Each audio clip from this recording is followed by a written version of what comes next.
We are continuing on in a series of learning through the Bible, learning starting in the beginnings of the Old Testament, working our way through to the end of the New Testament.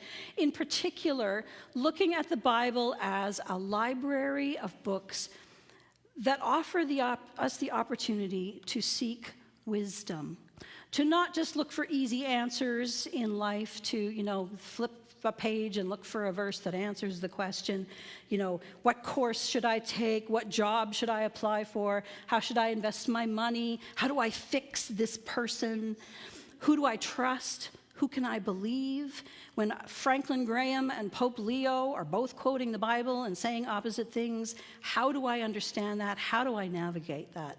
And the Bible is not a source of quick answers to questions like that, but it is our greatest gift because it gives us the opportunity to learn how to think like Christ, to learn how to live like Christ, to become more like Him.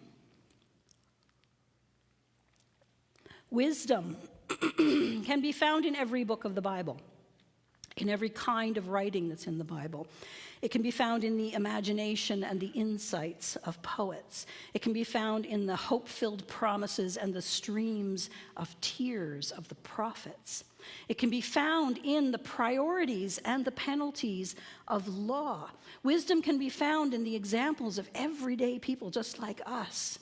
And some of the books in the Bible, I will grant you, present us with more questions than answers.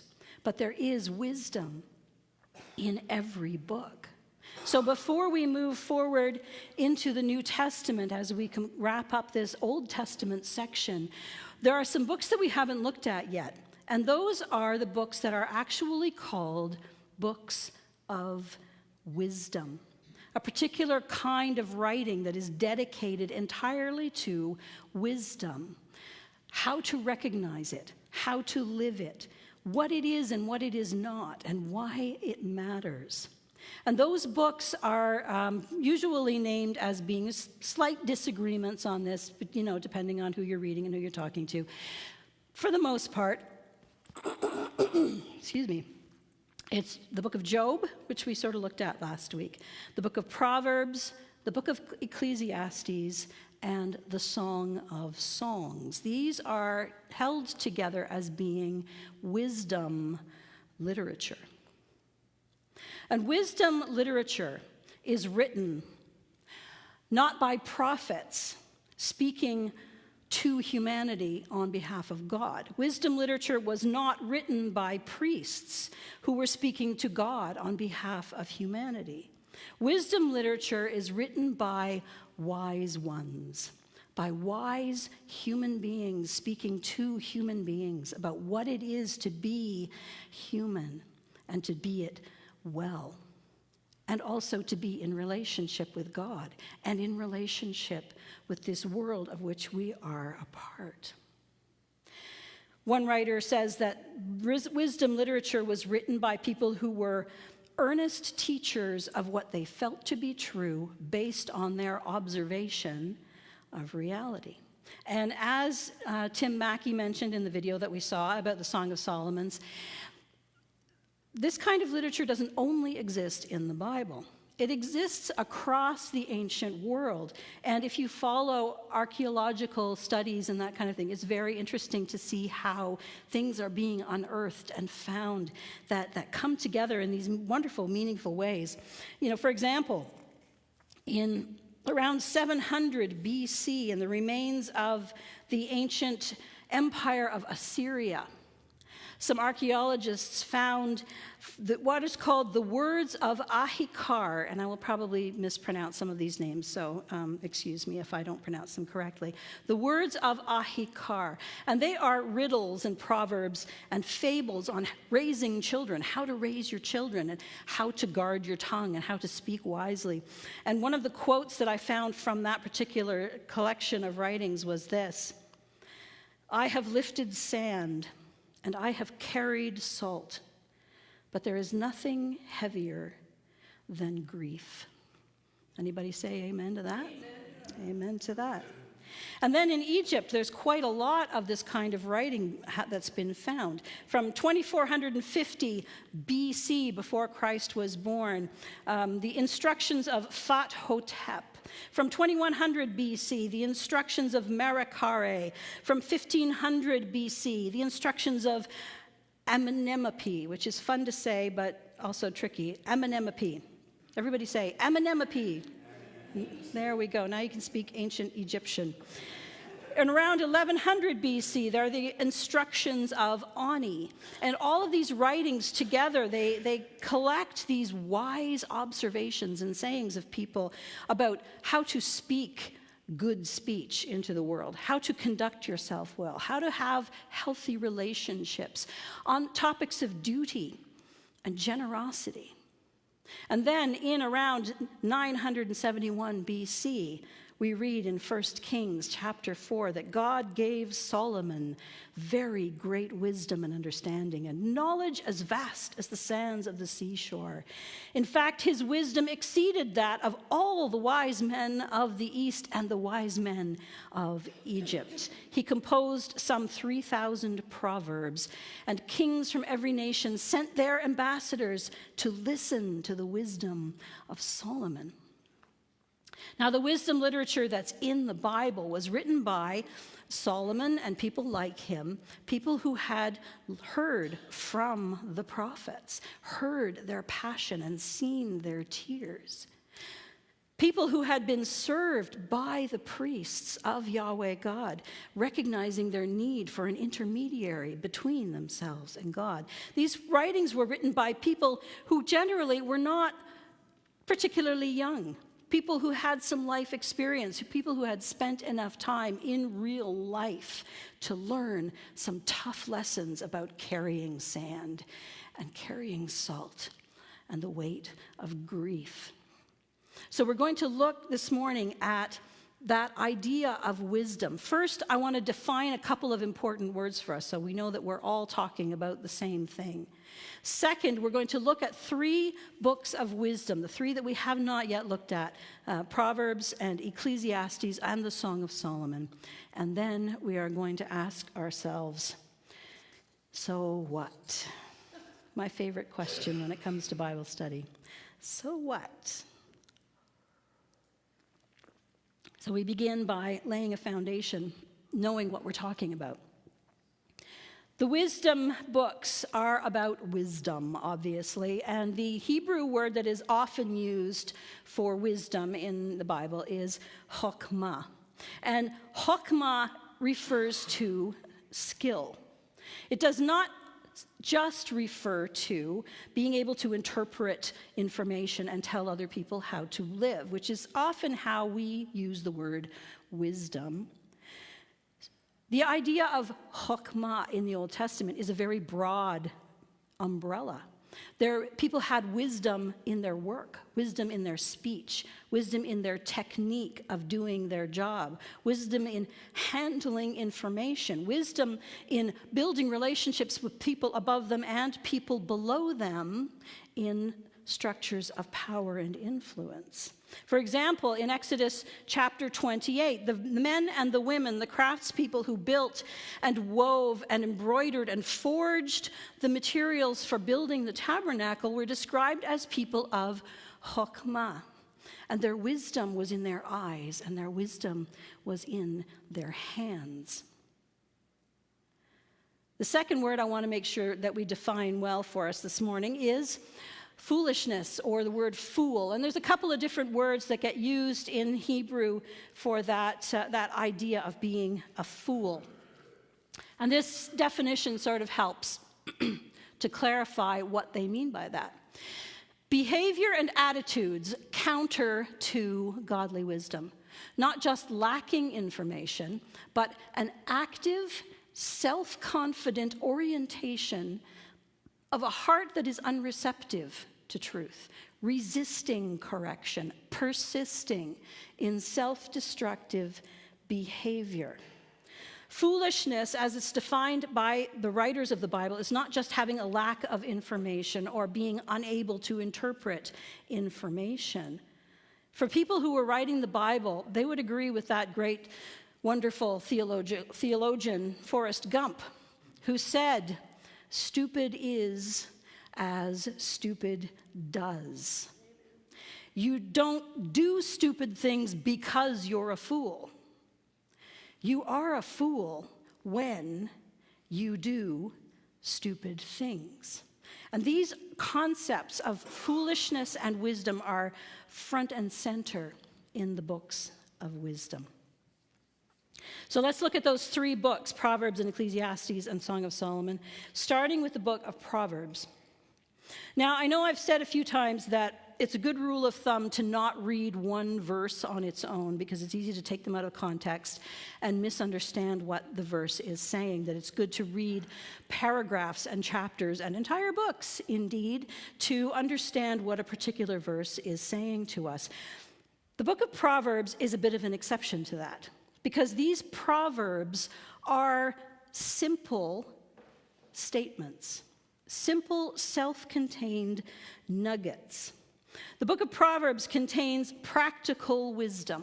These are short sayings that convey truth, for the most part. There's, at the beginning and the end of Proverbs, there's some other kinds of writing, but for the most part, this is what we're talking about today. These are tools for decision-making, for choosing friends, for how to spend your time. And the writers of the Proverbs use some different structures, and it makes it easier to recognize Proverbs when they turn up in other books of the Bible, because they turn up in other places. Jesus spoke some Proverbs, and Moses spoke Proverbs, and everybody spoke Proverbs, and this is an easy way to recognize one when you see it. Three main ways of structuring the sentence so that you can recognize a proverb as a proverb. The first one is antithesis, and this is an example from Proverbs chapter 12. To learn, you must love discipline. It is stupid, foolish to hate correction. So you have two opposites here that are telling you the same thing. You map them one onto the other, you're going to end up in the same place, but they're expressing it in opposite ways. The second is correlation. This is an example also from Proverbs chapter 12. Wise words bring many benefits, and hard work brings rewards. There you've got two sort of parallel ideas that, again, land you in the same place. And if you read those two in partnership with each other, you're going to end up understanding the same truth. A third way that they structure the sentences of the Proverbs is a form of comparison. It is better to have little and be godly than to be rich and unjust. So you've kind of got two choices. You can choose to be rich and unjust. You can choose to be poor and honest, and it is better to be poor and righteous.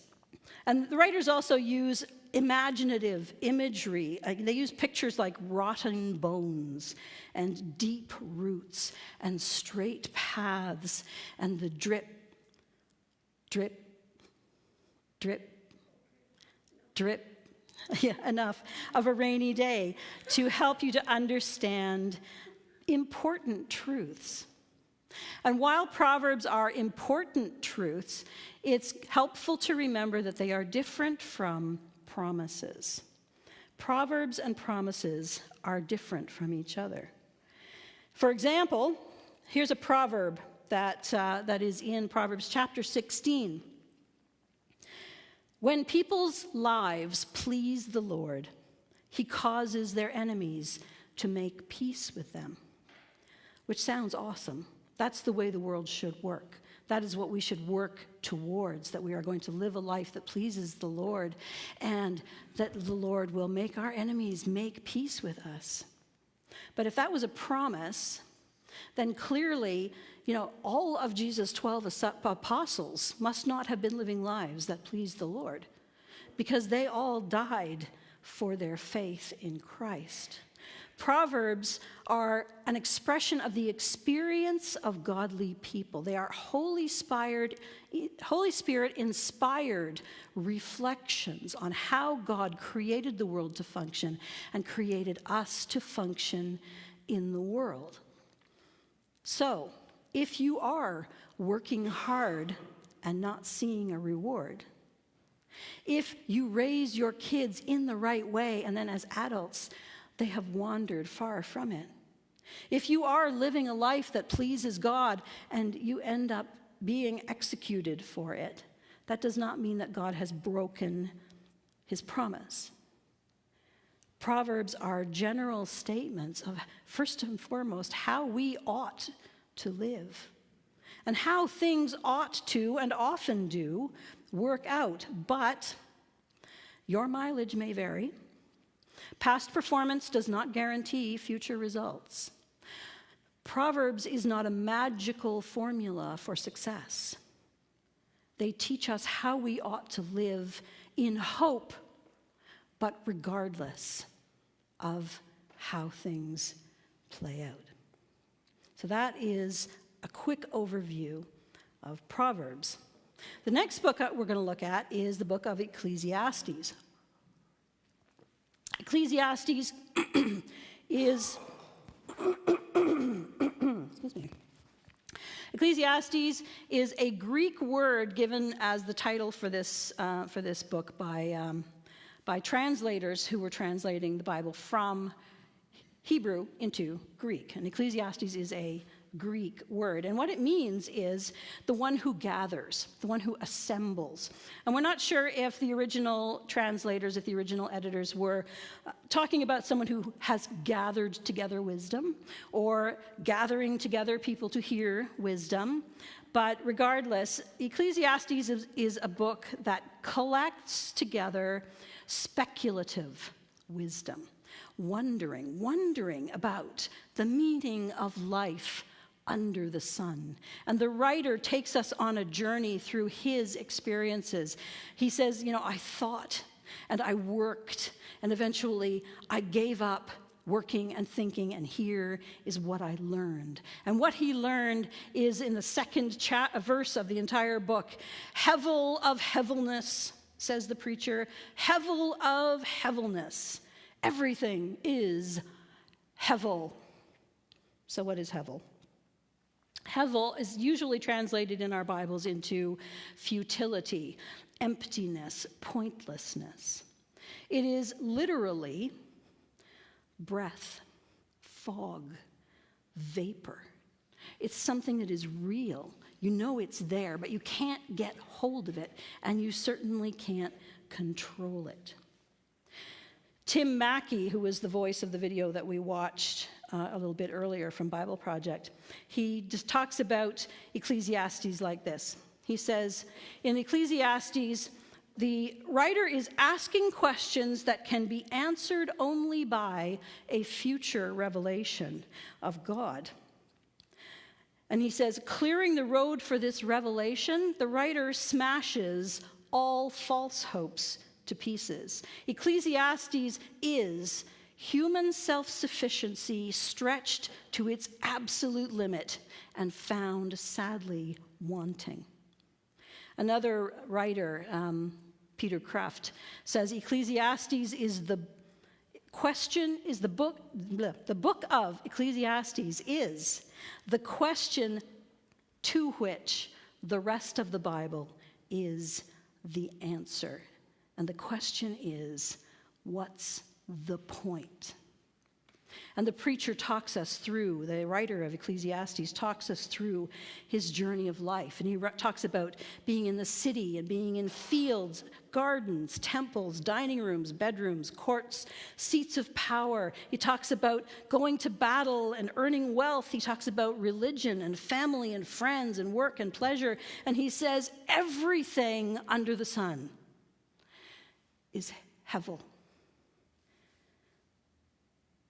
This world does not contain the key to itself. I love that sentence. I found it in one of my commentaries. This world does not contain the key to itself. But writing from his Old Testament Israelite perspective, the writer asks the question, is there more than this?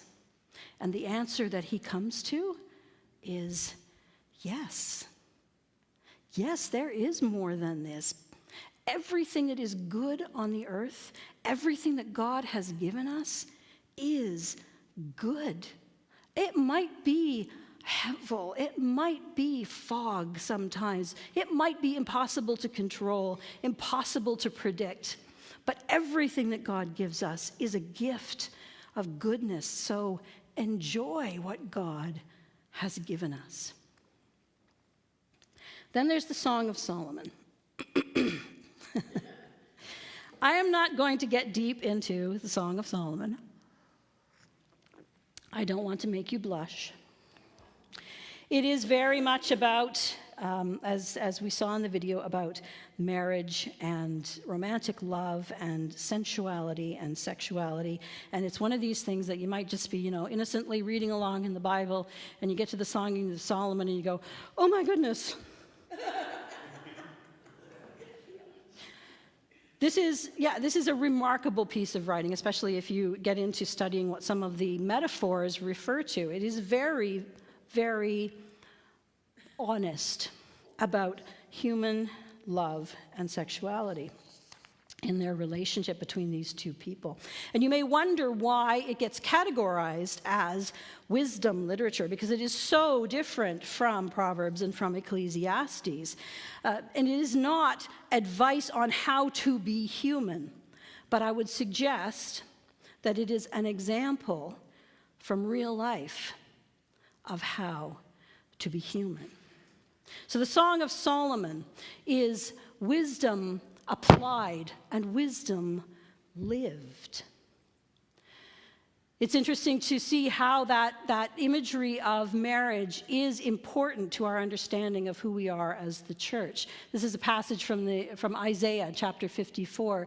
For your Creator will be your husband, for the Lord has called you back from your grief, as though you were a young wife abandoned by her husband. And I wonder sometimes if when Isaiah was writing that, he may have had in the back of his mind the understanding of the story of the lives of Boaz and Ruth. Just something that occurred to me this week. It's an interesting connection there. But the people who we read about in the Song of Solomon, it's like the opposite of Ecclesiastes, okay? Ecclesiastes is like everything is pointless. You try and it doesn't last, and it's like, sometimes you feel like don't even bother. And then, this is like, the hills are alive with the sound of you. It's like completely different writings, completely different perspectives. Ecclesiastes is kind of crotchety and cynical, and Song of Solomon is young and hopeful and idealistic. But these two people that we see and we read about, that we get to know in this story, they are living with wisdom. They are two people who want to be together. But it's not just them. She has guys calling to her out in the street, hey, he's not around, come and dance with us. And her response to them is, I am my beloved's, and he is mine. And then the woman has this group of friends who you can bet have noticed the handsome dude that's been hanging around, and they're like, oh my goodness, who's that? I want to get to know him better. Oh, he's yours? Oh, well, where is he? Maybe I can just go and have a chat with him on my own. And then his response to that kind of thing, he knows that they're there. He knows there's other pretty girls in the room, but he cries out, you lingering in the garden, surrounded by your friends, let me hear your voice. These are two people who are finding each other and finding joy under the sun, finding joy in the good of what God has given them. And what God has given them is each other. And as we read their story, we read how they face separations and distractions and temptations. And in the end, they are, as they said in the video, they are united, untainted by sin and by selfishness. Wisdom is found throughout the Old Testament. But the more things change, the more they stay the same. And everything we read in the text of the Bible was written centuries, millennia before we were born. Different languages, different cultures, different climates. But everything that they lived we live. And the books of wisdom focus on universal experiences: suffering, prayer, worship, the pursuit of good things, loving and losing and loving again. And each book, each Old Testament book of history and of poetry and of prophecy and of law point us towards wisdom. And wisdom offers us good news and bad news. Which one do you want first? Good news or the bad news? Get the bad over with. All right, good choice. Bad news. The bad news is this, that whether you are wise or whether you are a fool, everybody dies under the sun. If you are living your life for learning, the more you know, probably the more you're going to wish you didn't under the sun. If you are living your life for work, there is always more to do, and there will always be somebody who can do it better under the sun.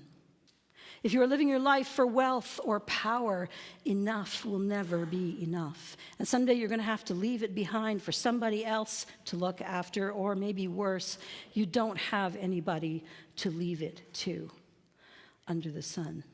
If you're living your life for pleasure, pleasure fades.